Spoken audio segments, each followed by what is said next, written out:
రావి చెట్టు ఆరాధన. వృక్షాలన్నింటిలో రావి చెట్టు పరమ పవిత్రమైనది అని శ్రీమద్ భాగవతంలో శ్రీకృష్ణ భగవానుడు చెప్పాడు. విష్ణు నివాసంగా రావి చెట్టును పరిగణిస్తారు.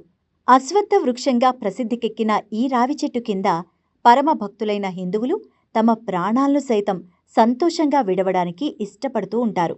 విష్ణుమూర్తి రావి చెట్టు వేళ్లలో ఉన్నాడని, కేశవుడు చెట్టు కాండంలా, నారాయణుడు కొమ్మల్లో, హరి ఆకుల్లో, దేవుళ్లందరూ చెట్టు కాయల్లో ఉన్నారని స్కంద పురాణం పేర్కొంది.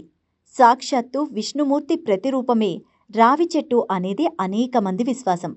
ఇంతమంది దేవుళ్లు కొలువై ఉన్న ఈ వృక్షం నీడన ఉంటే సకల కోరికలు తీరుతాయని, సర్వ పాపాలు నశిస్తాయన్న విశ్వాసంతోనే ఈ చెట్టుకు పూజలు, ప్రదక్షిణలు చేస్తూ ఉంటారు.